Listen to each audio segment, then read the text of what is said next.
Welcome, everyone. Good morning for Caribbean colleagues and good afternoon for African colleagues. So for now, I will mute everyone to allow us a good recording for the colleagues who are not with us today, okay? So, my name is Maria Fernanda, and today I will be your host for our second day workshop online. We are here as part of our knowledge sharing journey, where we want to learn together and celebrate success. Just few tips about Tech Host to allow us a good navigation in the Zoom. Just remember that if you need translation, you can click on the global icon, which is named interpretation, and then you can choose Portuguese for the colleagues who are Portuguese speakers. Please use the chat. You see Alex is sending some messages for all of you in the chat. So you can read some recommendations there, but you can also send your questions. So in case you have questions while we are presenting something, just add 3 question marks, because this will allow us to quickly identify the questions on the chat, okay? And you also have these reactions in the top, in the below part of your Zoom screen. So in case you want to raise your hand to do questions, or if you want to comment something or do some reaction, you can click there and do some like this, clap, or you can raise your hand for questions, okay? Please remember we are recording this, this session today in the case some colleagues cannot join us. We are not recording the small groups, so feel comfortable to share your thoughts and ideas, comfortable in the small group discussion. But remember we have the Google Doc, which is the Word document online. And this document is to allow you to take notes, and these notes will serve you during the journey. So when you are going to document your case, your grant experience, you can always come back and remember the questions we have been answering here in the first 2-day online sessions, okay? So make an effort when you're in small groups to take notes for your colleague. So while he's sharing or she's sharing, you can take notes for him or her. And while you are talking, someone else can take notes for you. And this will be useful for you along the documentation process. Okay? So let's invite our colleague, Justin Springer. He works in BIOPAMA Caribbean team, and he will give us the welcome and the agenda. Justin, please. Thank you, Maria, and good morning from Barbados colleagues from all over the world. My name is Justin Springer, and I am the technical assistant at IUCN on the BIOPAMA program based in Barbados. So welcome, everyone. It's a Sunday morning here in Barbados, but I know we're joining from all over the world. We have folks from as far as in the Caribbean, across Belize, as far as in Africa. So welcome everyone to the second session of our Best and BIOPAMA Grants Knowledge Sharing Journey.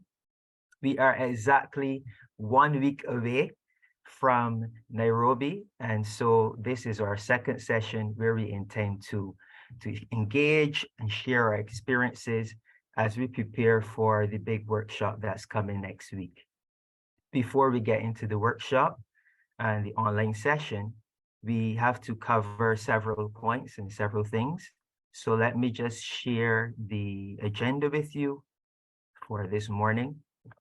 First, we've had our check-in already.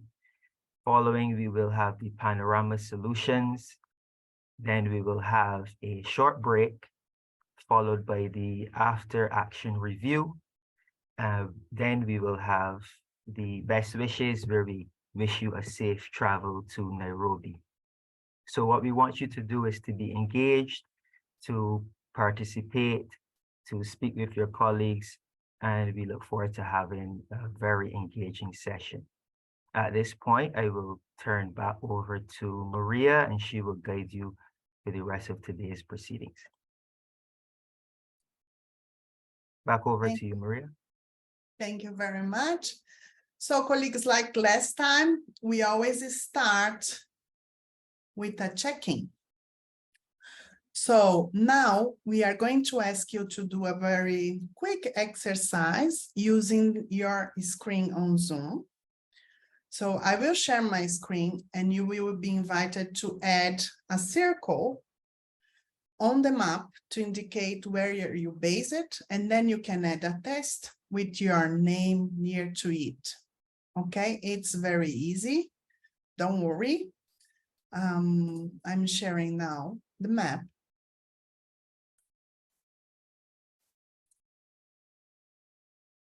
You see, it's coming. So if you see in the left side, we have a menu bar. If I click in the shape, I choose a circle and I will add my circle here because I'm right in Brazil. I choose my color, orange, add Brazil, and I choose T for a test.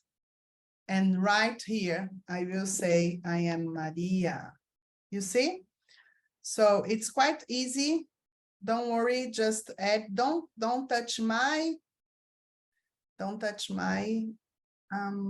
circle, just do your own circle and add it in the map so we can all see everyone where you're calling from.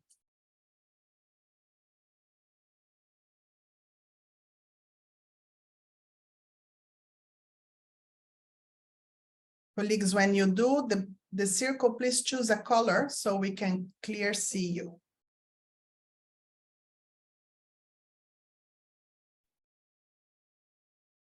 Maria, I don't get, where do I click first? On the circle? First, you click in the left side in the bar. In the draw, yeah.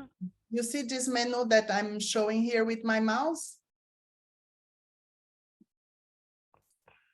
You see? Oh, someone is moving the map. I cannot see the map either. I mean, the map, yes, but not the So I click on menu. the pencil, on the draw.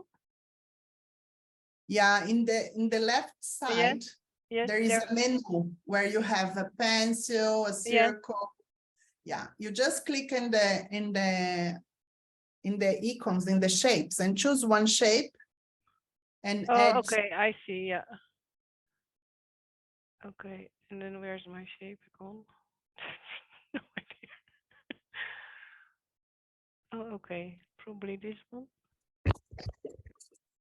But the map is moving and my circle keeps getting moved away from my location. I don't know. It seems people are having some challenge here, but it's okay. Let's try.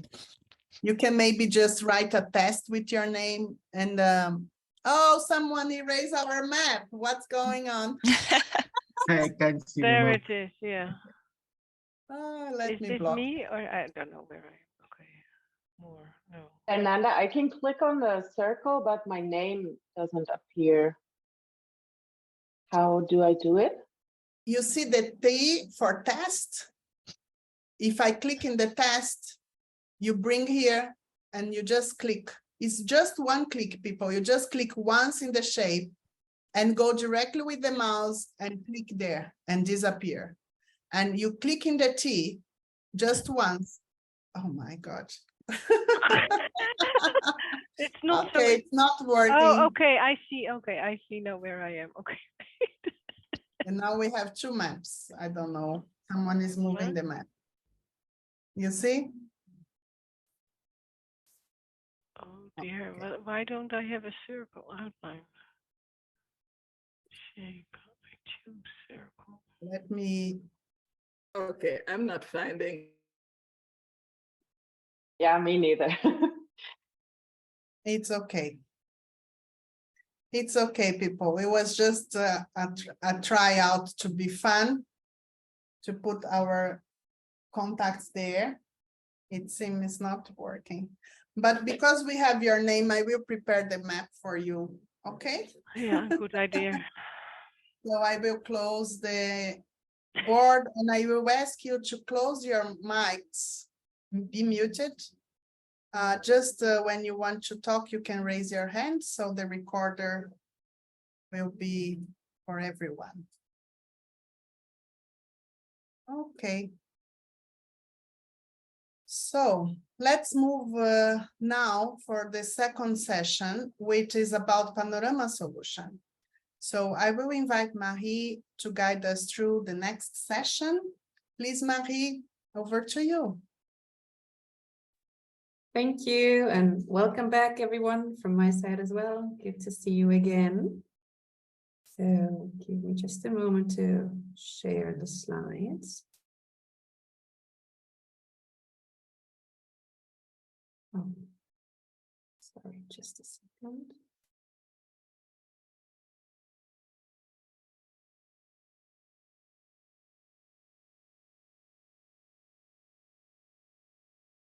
There we go. Okay, can you see this? Maybe you want to use the full presentation now? Yeah.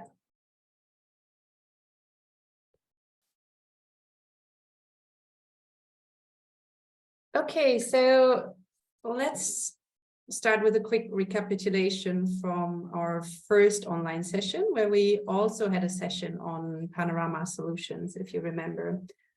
And in that session, we talked about what is a solution, what do we actually mean in the sense of panorama, and what makes a good solution. So what are the quality criteria that are being applied to these case studies that we're going to work on?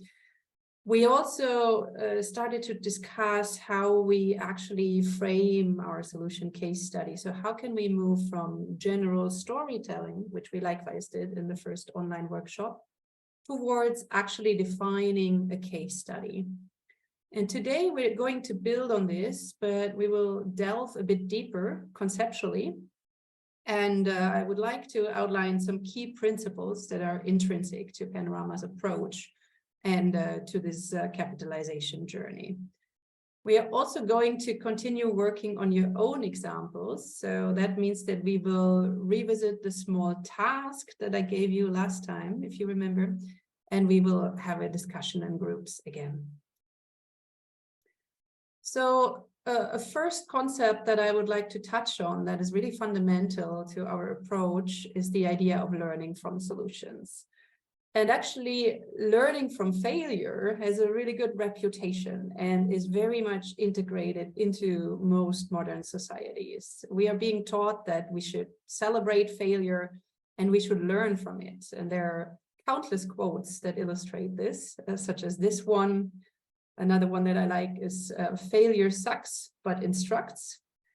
And I'm sure we all also know the expression to fail forward.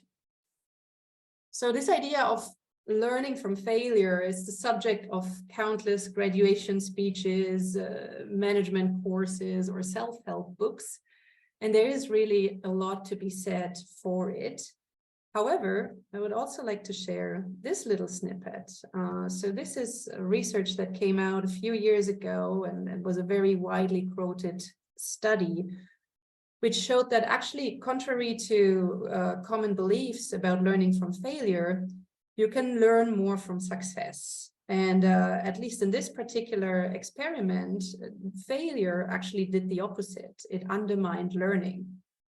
And what the researchers found is that this is especially true when it is about learning from our own failures, as opposed to observing and analyzing how other people have failed or succeeded. And what they also found in that study is that it's really a matter of self-esteem. It simply doesn't feel good to fail. So if people fail repeatedly, they tune out rather than learning. Scientists have also shown that our brain responds to success at the level of the individual brain cells, the neurons. But these neurons show virtually no response to failures. And we all know this from our personal experience, for example, with children or with pets, or really with anybody, who learn better and faster when they are being praised rather than being punished. Now, of course, success is in itself often the result of trial and error, or in our contexts, we would probably call it adaptive management or adaptive project implementation. So often it's much more something like this on the right rather than a straight line. And in the panorama approach and the template they were going to use for documenting your experiences, there is space for capturing this journey, all these loops and hoops and the lessons learned that eventually led to a successful outcome. One more quote that I would like to share is this one by Arianna Huffington, the founder of the Huffington Post, a US publisher. And she said that failure is not the opposite of success, it's part of success. And I think that summarizes very well the approach we're going to take. Another key idea in Panorama is replication and scaling of successful approaches through an approach that we've been calling the solutioning approach. So helping solution seekers find solutions and inspiration to the issues that they face and supporting collaboration and exchange will ultimately support nature conservation and sustainable development solutions being used for policies and for replication and upscaling. And that will then result in improved nature conservation and enhanced sustainable development. This is really core to Panorama's theory of change. And this little graphic here is a very simple illustration of how we think that works. So you have a solution provider who breaks their successful experience down into the so-called building blocks, so the key elements of that solution. And then a solution seeker can take an existing building block and adapt and reuse that, integrate it into an ongoing project or into a new approach or new initiative. Here is another slightly more scientific depiction of this solutioning approach in terms of its 4 phases. The knowledge holder or solution provider would initially reflect on their solution. That is step 1 right here. And we have already started on this step with all of you. Then the solution provider in step 2 will document the knowledge. We will start on that after today's workshop. The solution would then in phase 3 be communicated. So Panorama's external communication tools and channels play a very important role in that. But also the solution provider and the seeker, the potential replicator, communicate with each other, they exchange, so that the solution can then be adapted and adopted, hopefully by a solution seeker. That is phase 4. And this last phase of the whole process can actually be broken down even further because, of course, the solution seeker would first need to select which elements of pre-existing solutions are relevant and appropriate for their respective context of work. They would need to modify, because typically you wouldn't transfer something that's been done elsewhere in exactly the same way. You will need to modify it, and then you implement. A final concept that I want to talk about is peer-to-peer exchange, which is the passing on of knowledge between learners or co-workers or at practitioner level between practitioners. And peer-to-peer exchange has the advantage that the knowledge is directly relevant, the exchange is informal, and the delivery of the knowledge is easy. And a very important part of that, a very important idea is that everyone is an expert. Everyone has something important to teach or to share. And maybe you remember that in our last workshop, I said that when I talked about the Panorama solution providers and who they are, typically, I said everyone and anyone can potentially be a solution provider. But then empowering individuals to share their knowledge is really critical for this to work. So you would have practitioners exchanging at eye level, so to say, in a two-way exchange and in a common language, rather than having a teacher or an instructor or an expert and then on the other side, the trainee or the student. Related to that is the concept of explicit versus tacit knowledge. It's a little bit hard to read in this picture here, but I really like the analogy of the iceberg. So that's why I use this image. Explicit knowledge is the knowledge that can be captured, written down, and presented in documents and databases. Whereas tacit knowledge is the knowledge that is in our heads. And it is much less concrete and more difficult to document and measure. However, it is more valuable because it provides context. And here we come back to peer-to-peer exchange. Tacit knowledge requires personal contact and trust to be shared effectively. So our focus in this capitalization process is on tacit knowledge, all of your tacit knowledge. But Panorama actually helps to build the bridge between the tacit and the explicit knowledge by documenting experiences. So we are transferring tacit knowledge, the knowledge that's in the heads and all that understanding of context and so on. We're transferring that into explicit knowledge by writing it down, by documenting it. So that's enough in terms of concepts. Now we're going to take a closer look at this case study template that you're going to work with a lot in Nairobi. And I just want to give you a first high-level overview of how it is structured. So firstly, it's important to understand that there are two different tiers of the Panorama template. There's the full solution and the snapshot solution. A full solution includes, for one, a detailed description of the context in which the solution emerged, and also further details about the solution, such as challenges addressed, beneficiaries, etc. But most importantly, the full solution template allows for describing the solution's replicable key components, these building blocks that you saw in one of the graphics earlier. And the building blocks are crucial to support reapplication and adaptation of the experience, as usually it's really these components rather than the whole solution that can be transferred. The full solution case study template also includes a section called the story, which describes how the solution works, maybe from the perspective of a beneficiary or someone who was very strongly involved in the process. And that story section uses less technical and more subjective language. And that is really a very useful section to promote the solution in external communications on social media, for example. So I'll show you an example of a full solution that is already published on the platform. Let me just switch to sharing the browser.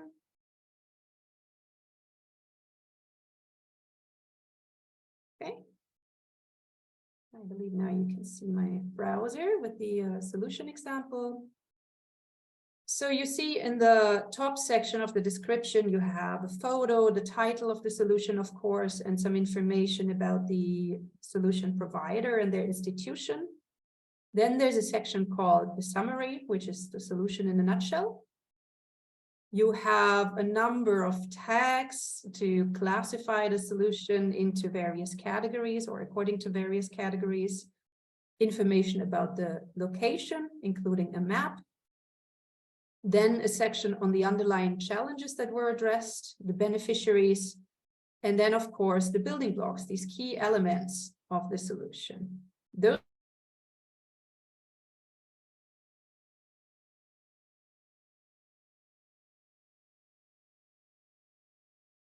Marie, please unmute yourself. Yes, okay. Thank you. I'm not sure how much you missed. Just this part of this slide, please. Okay, so this is the section on the building blocks. And on this page, you see just the titles, but you can then click on each of those building blocks, and that gives you a more detailed description of that particular component of the solution. Then there's a section that explains briefly how they interact and build on each other. Then, of course, we have a section on the impacts of the solution, the story that I just talked about, and then an image gallery. In this case, they also provided a video and information on the individuals and organizations that were involved. And that's it. Now let me go back to, well, actually, there's no need to go back to the PowerPoint. I'll directly show you the other example, which is a snapshot solution. So this is meant as a very quick, brief sort of entry point, a stepping stone into Panorama for solution providers who are maybe very busy or not fully convinced that this is a useful thing for them to invest their time. Or a snapshot solution could also be the first step in the work, and it can then be upgraded, so to say, later on into a full solution. So here's another example. This one is from Korea. You see the top part is exactly the same as in a full solution. So we have a title, we have a photo, and information about the provider. The summary section is there as well. Then this information on the various categories into which the solution is classified. Information on the location or locations, if there were multiple. The impact section is part of the snapshot format as well. And then the image gallery and information on the implementers. But you can see it's much, much briefer. It's very quick to complete, and yeah, hopefully a low barrier. And now I'm going back to the PowerPoint.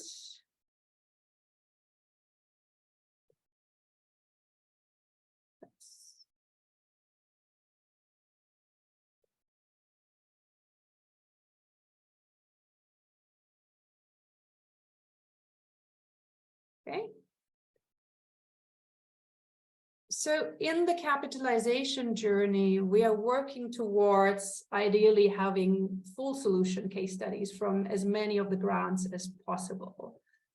But as a minimum, by the end of this process, we will have a snapshot solution from everyone. But given that we have this really in-depth engagement process, which is an incredible opportunity to really reflect in depth on the knowledge that you bring from the grants, and helping you to document this. I'm confident that we'll have a lot of these full solutions ready to be published by the end of the process. There's one exception, which are the BIOPAMA medium grants, for which it is actually mandatory to work with the full template. For everybody else, it's optional, but as said, I really hope we'll be able to work towards many grants being documented as full solutions, because it's much more valuable for the reader and the potential replicators. So then another quick look at the structure of this template. There are three main blocks to the template. The first block looks at the context in which the solution was applied. This includes most of the tags under the classification section. So there's information about the region, the ecosystem, etc. The information on the location, and also the challenges that were being addressed are all part of outlining the underlying context in which the solution emerged. Then, of course, it's very important to describe the process itself. So there's a tag for the scale of implementation, which is part of that. And then the section on the building blocks. That's where we describe the process in more depth. And also that section that is titled, How do the building blocks interact? And then we have information on the impacts of the solution. So there's a section in the template that is actually titled Impacts, as you saw in the example, and also a section on beneficiaries. So who was positively impacted? And then finally, the story ideally should touch on all three elements, on context, process, and impacts, if the story has been provided. So now we're going to go into group work. And we're going to ask you to remember the thinking exercise that we gave you at the end of the first online workshop. So we hope you had an opportunity to put in some first thoughts on what would be your solution storyline, or I also called it the delineation of your case study. what could that be in a few sentences? And based on what you heard today, hopefully you will be able to define the focus of your solution even more clearly.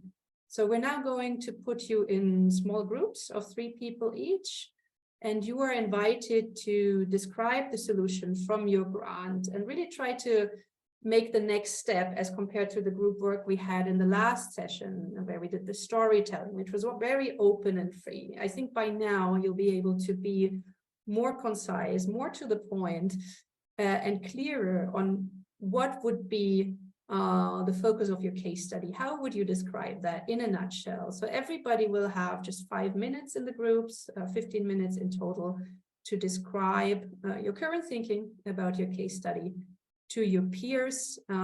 There's no need for much discussion or peer review or feedback. We're going to do that in Nairobi. Alex also put the instructions in the chat. And with that, I think we're ready to send you into the groups. May I just add a comment, Marie? Please remember you are going to be in a group of 3 participants. So start introducing yourself, your name and country. Select one person to write down in the Google Doc your notes. So I'm sharing the link for the Google Doc here, and you can open now and choose the right space to add your contribution, okay? So while one is talking, the others can add their thoughts in the Google Doc, okay? And please facilitate yourselves to be able to everyone speak the same amount of time, okay? Thank you very much. And is there any question about the exercise? We are going to copy the question in the Google Doc. So if the group need to remember exactly the question, which is describe your grant story, you can always review that. We are also going to share in the small groups the time allocation, okay? So in total, you have around 20 minutes, which gives you time to introduce yourselves and then have everyone 5 minutes to share your story. Any questions about the exercise? No? Okay. So Alex, we can open the room and invite the colleagues to join. Okay, here we go. In 3, 2, 1.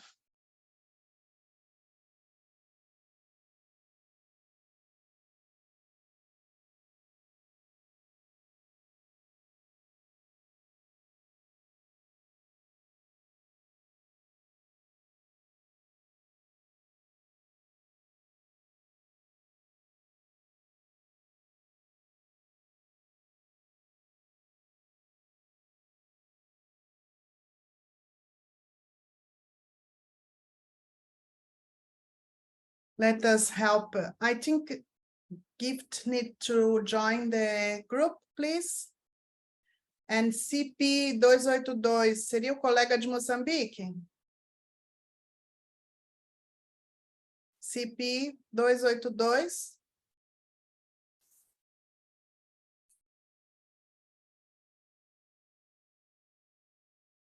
Roxana, do you want to join any group?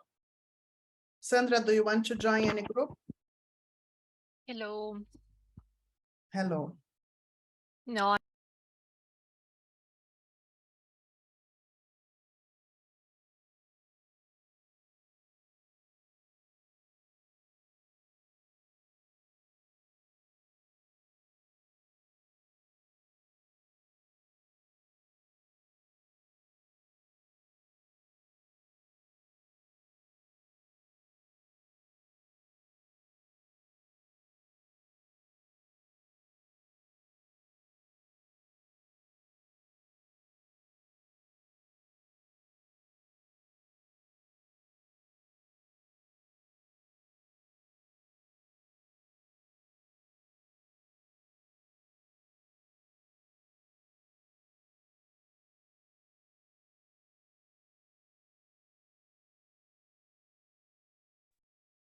Okay, I think we have everybody back. Thank you. I hope this was useful and inspiring, and I hope you're getting a sense that with every next conversation, every round of thinking about this, discussing it, sharing it, we're getting a little closer and a little clearer to what the solution story is that we're going to share. I have just one more slide in this session.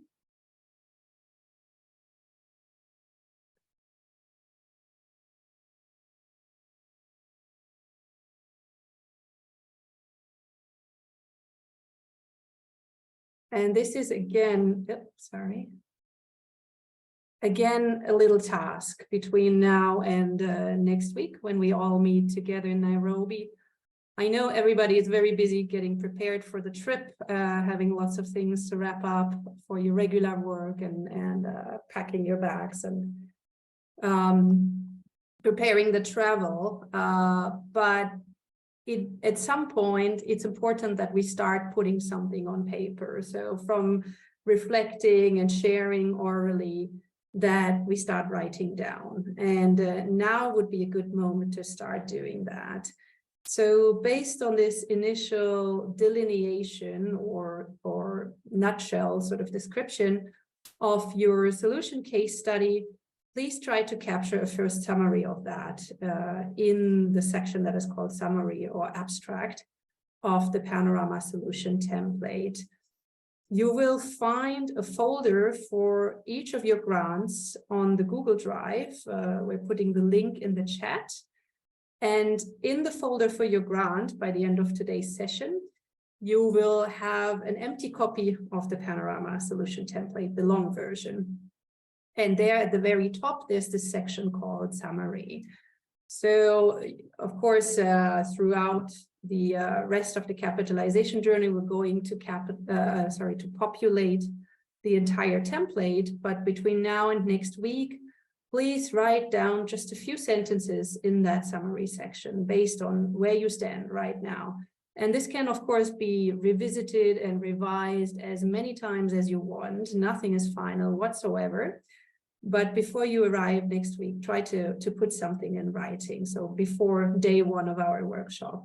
And this is also helpful for us, the team, to get a first sense of what the thinking is. So we'll try to look at as many of these first version summaries as we can before the workshop. And yeah, it's something that you can do within a few minutes while you're waiting for your plane at the gate, for example. So I hope it's not too much of an ask, but it will be useful for the next steps of working through the template when we are in Nairobi. Thanks a lot, and back to Maria Fernanda. Thank you, Marie. So now we will have a 5-minute health break. Grab your water, go to the clo and come back in 5 minutes. I will put and share my screen with a countdown so you can see the moment that we are coming back. See you soon.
Thank you. Welcome back.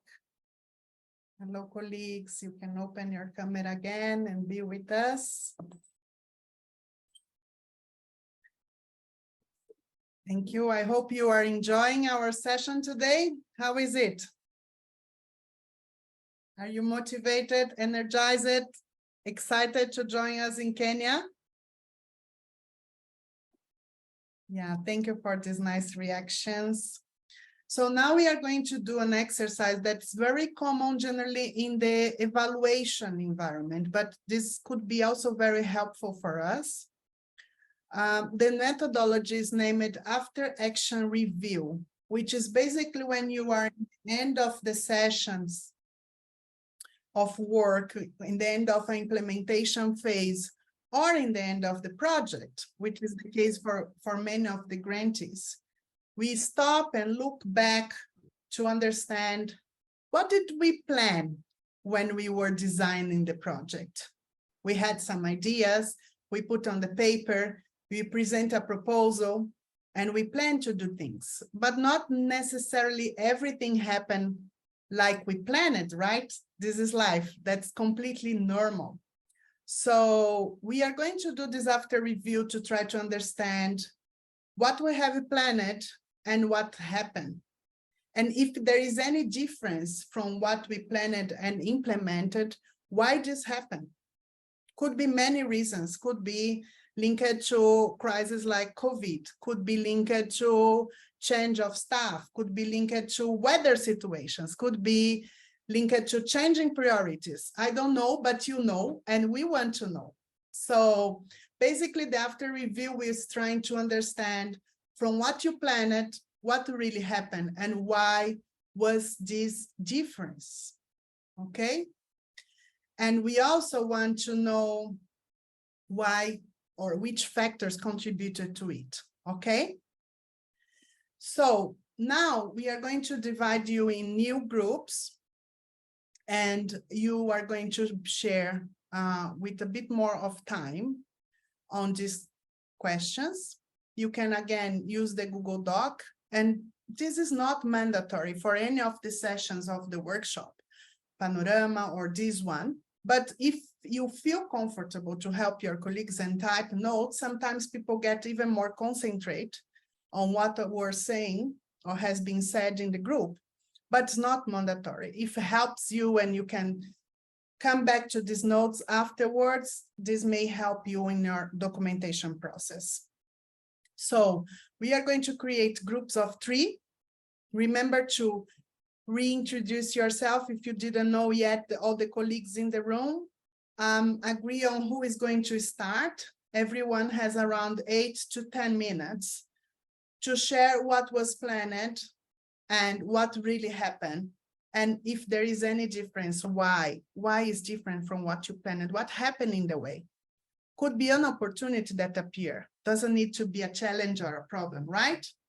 So we are going to join you in the groups to copy again the questions there, but you also have the questions here in the chat and you have the questions in the Google Doc. So Alex, if you can copy again the Google Doc link so everyone can open the Google Doc and go to After Action Review. There is a hyperlink right in the beginning and you can join your group and take notes there.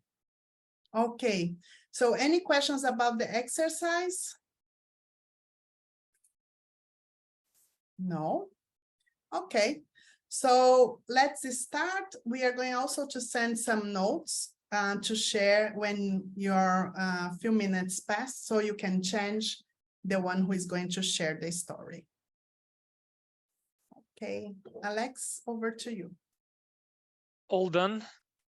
The interpreters will be in room number 5. So here we go. In 3, 2, 1.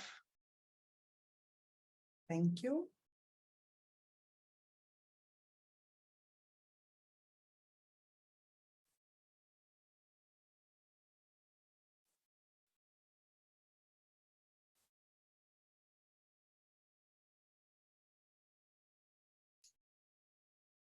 Sounds good. Interesting. 3, 2, 1. Here we go. They will start joining momentarily.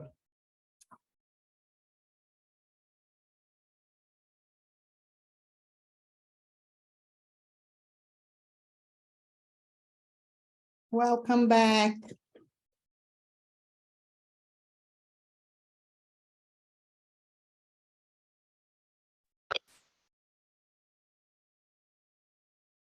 How was the discussion? I see some smiles. It was Ivani- good. It was good.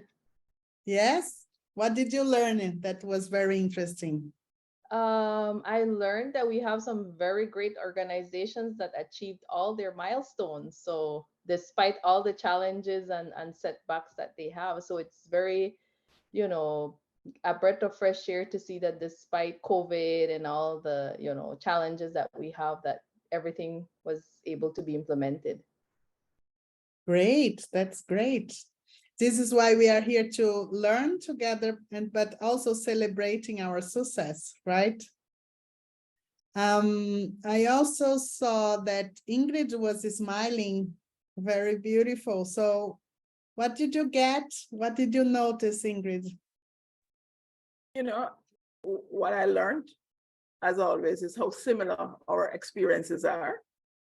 And while there were challenges, so Mama Shade was talking about how they overcame. So even as they were having the challenges as they're implementing, they were working to overcome. And I mean, I think Estava a that partilhar resilience, sobre if os nothing else, desafios que obtiveram quando estavam a tentar implementar. Então, a resiliência, a Desculpa por consistência e isso, persistência. minuto, porque a tradutora está traduzindo junto com a gente na sala principal. Vânia, um momento, tá? So sorry, Ingrid, to... no problem. No problem. So this is one of the fun things about what we have learned as a result of COVID and how it is that we have overcome. But I think as persons managing protected areas, one of the things that we have definitely been focused on is resilience and overcoming challenges along the way. So sometimes you don't even think of it as a challenge because you're used to pivoting and moving in another direction to be able to achieve. So you just do that almost automatically. But in reflection, you say, okay, so that was a challenge and that is what we did. And so I thought that was very interesting. You know, and then of course, you know, you also have some transboundary issues and some larger areas that person are working with and bringing together a whole set of private sector, government, and community persons. Always a fun challenge to have. But as I said, the similarities among us was interesting to me. Thank you, Ingrid. Amanda, do you want to share what took your attention during this sharing? I think community work is something that we all have incorporated, but it's also not without its challenges. You have external things like elections affected the Tanzanian project, as well as just the logistics.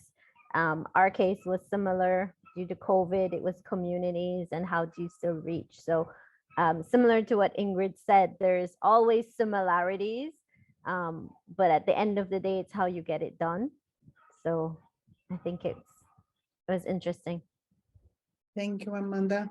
Someone else, gentlemen, do you want to add something that took your attention? Mr. Augustine, maybe?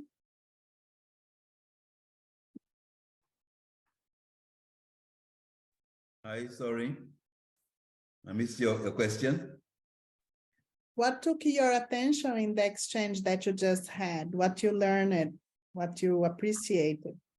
Okay, well, in terms of, I was the sole person in my group, so I was very rarely sharing experiences about my own personal project, and I didn't get a chance to observe or to discuss any others because I was the only participant in my group. Yeah, you know, it just what happened was that, I mean, while reflecting, I was identifying new challenges, and the session helped me think about the project in a different way. Normally, when you implementing a project, when you're going through that process, you think about the end product and how you're going to succeed, and challenges.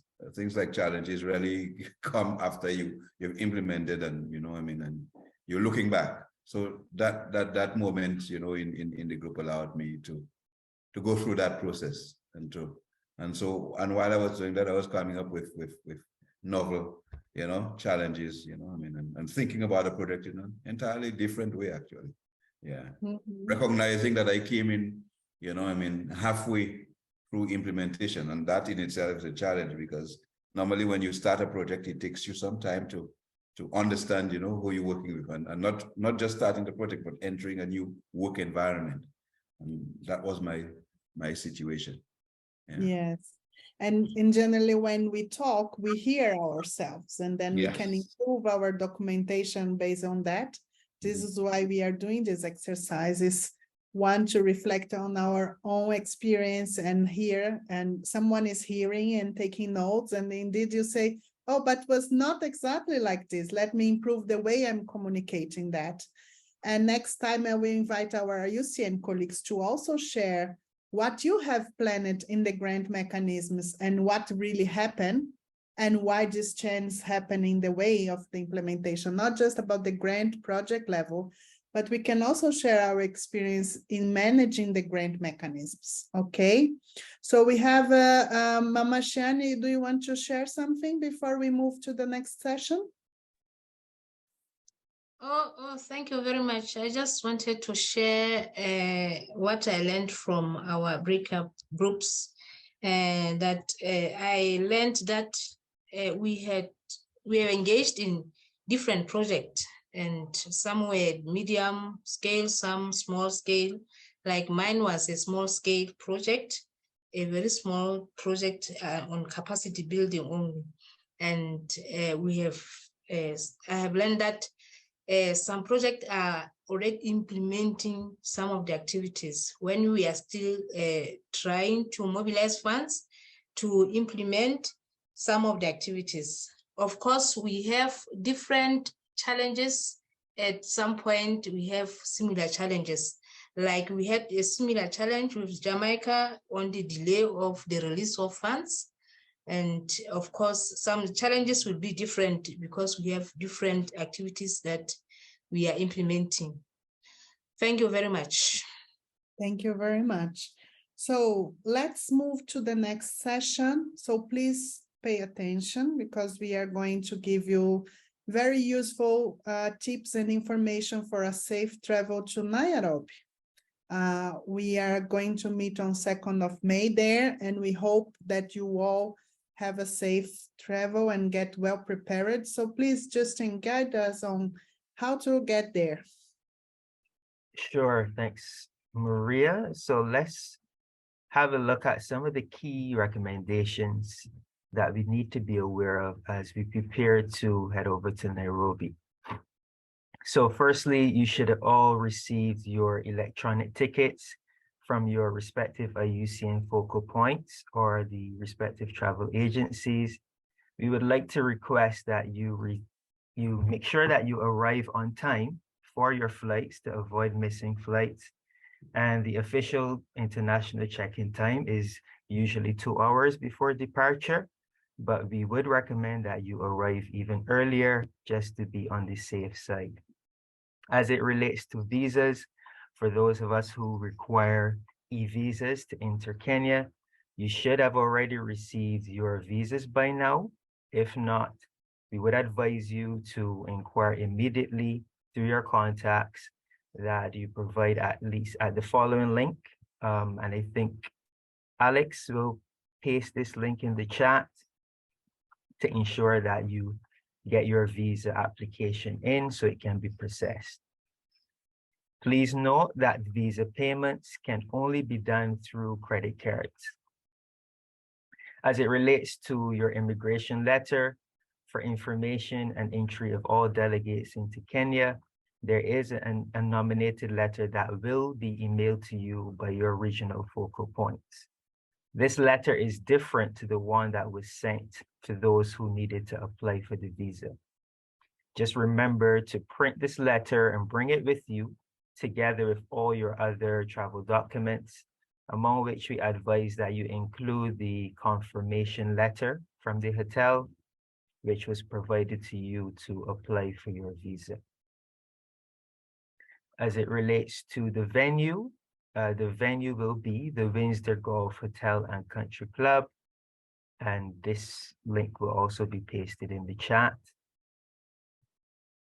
Once you receive your logistics notes, more details will be provided on the hotel and the accommodation.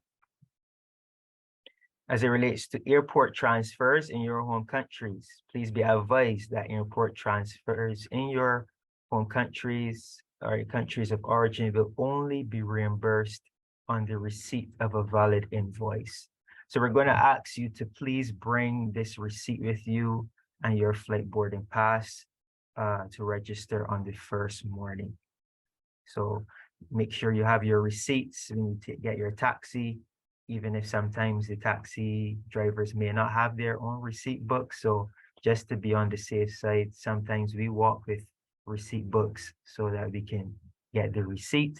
So you bring that with you to Nairobi. In terms of airport transfers in Kenya, arrival transfers to the hotel have been prearranged with both the Windsor Hotel and the company Delight Cabs. So once you arrive at the Jomo Kenyatta International Airport in Nairobi, please make sure to look for the driver and the sign that says IUCN. If you don't see anyone holding such a sign, please call our colleagues, Evelyn, at this specific number, and we can put this number in the chat, or this number should be on your logistics note that you would have received already or will receive from your IUCN focal point. In terms of health insurance, please note that IUCN disclaims all responsibilities for medical, accident, and travel insurance for compensation for death or disability compensation, for the loss of or damage to personal property, and for any other losses that may be incurred during travel time or the period of participation.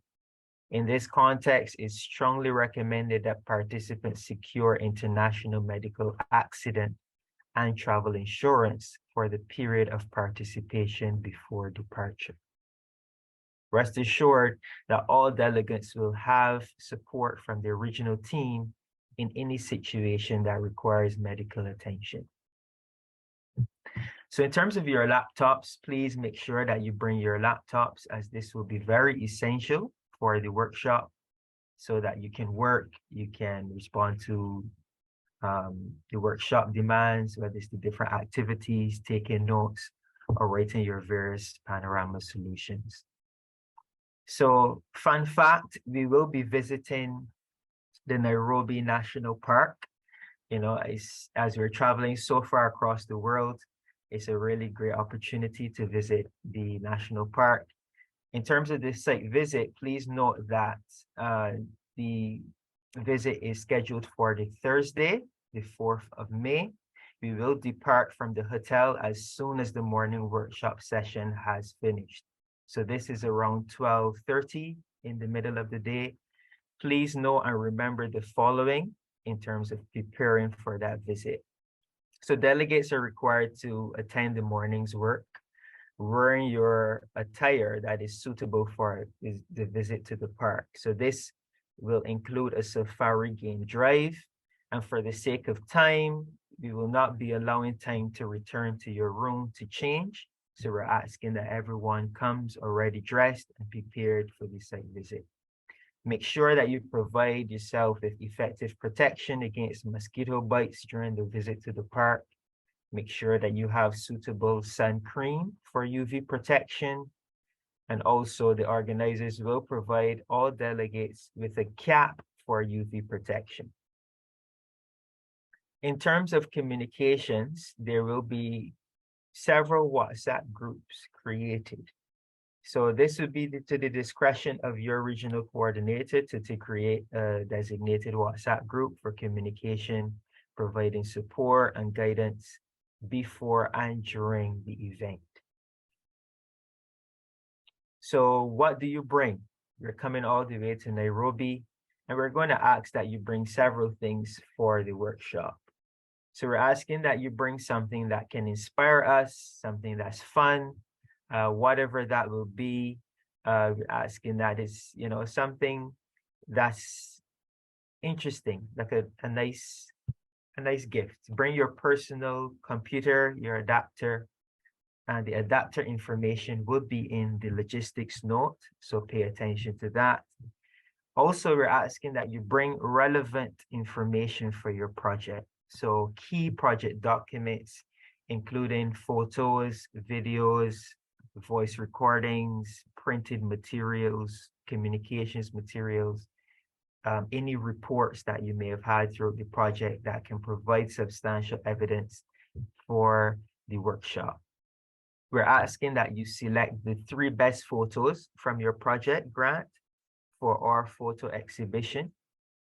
And we also ask that you bring something from home to give away as a gift, if you wish.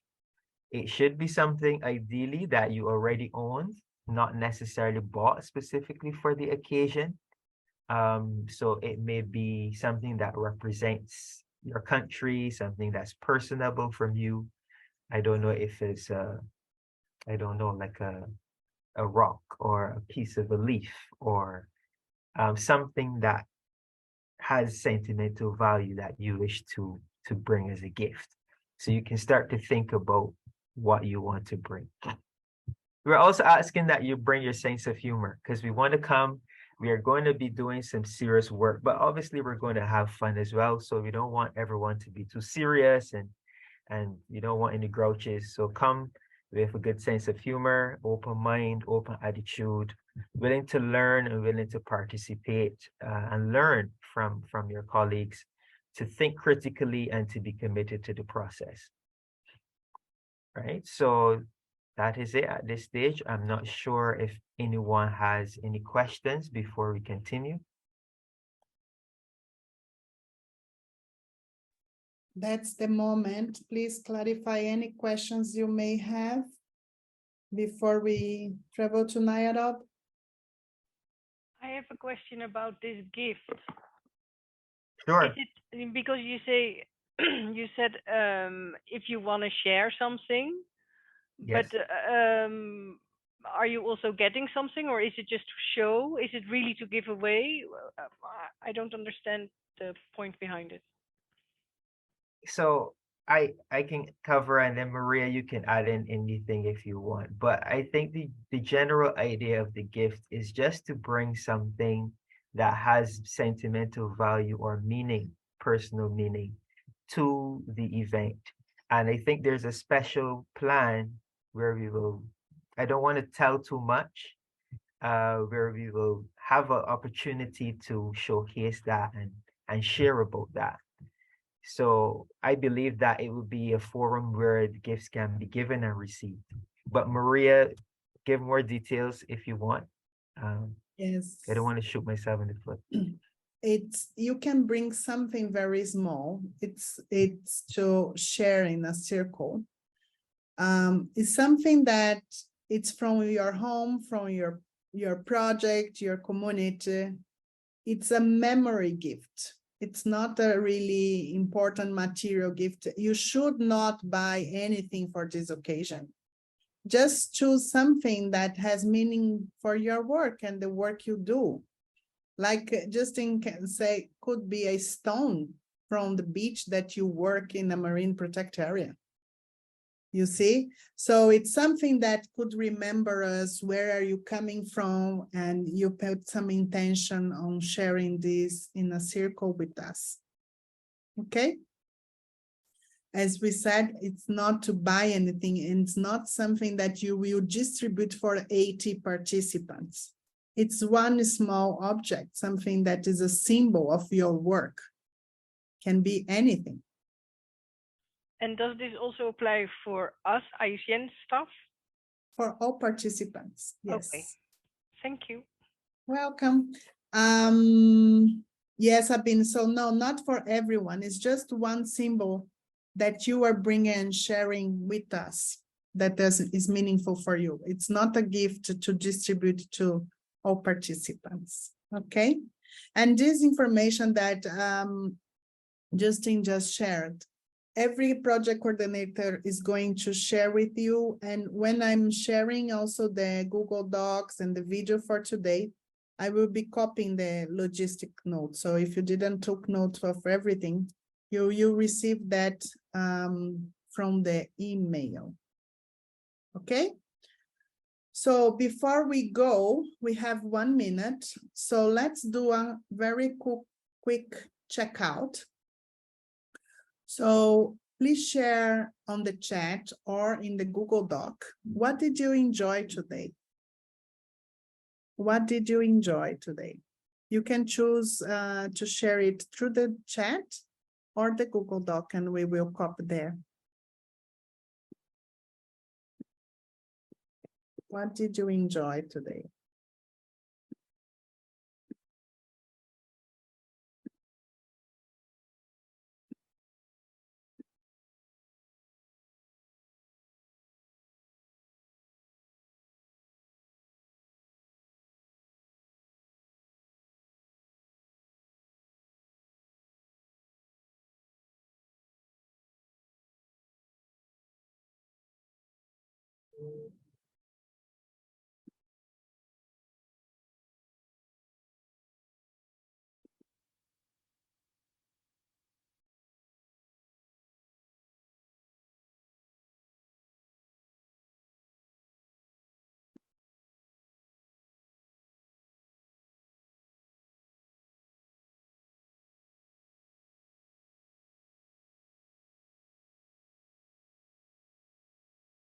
So let me just try to answer a question from Francesca. You have to travel with a vaccination certificate, or if you did not take a vaccine, then you have to have a PCR negative test, not conducted more than 72 hours before the departure. And vaccination means receiving the prescribed doses of the vaccine. The only thing about the date is that you cannot have received the vaccine in the last 14 days before the travel, but that's it. So if you took in 2020 or 21st or 22, that's okay. You just need to bring. Sometimes immigration do request that, and sometimes they don't. So it's really a lot of experience. And you can see in the chat, I'm putting some link so you can read more detailed information about the requirements in Kenya. Okay. And if you have not been vaccinated and you need to do a COVID test, you have to bring the valid receipt and the test result. Thank you very much for your contributions here in the chat. I see that people like it to hear the experiences and challenges from other projects or the work, great work that you are doing, getting some insights and viewing the project from different perspectives, meeting new people, seeing how people are in the field and are doing some sharing the challenges, overcome the difficulties. Thank you very much. So I hope we will get ready, and I hope you pack your luggage with all materials you need, and don't forget to be open and bring some fun to share with us and have some fun with us in Nairobi. In any case, you need still any clarification, please reach out to your coordination team in your region, okay? So everyone can open your mic now and say goodbye in your language, and see you soon in Nairobi. Thank you very much, everyone. Bye. Thank you. Take care, everybody. Thank you. Bye. Thank you so much. See you all soon. Ciao, ciao. Muito obrigada.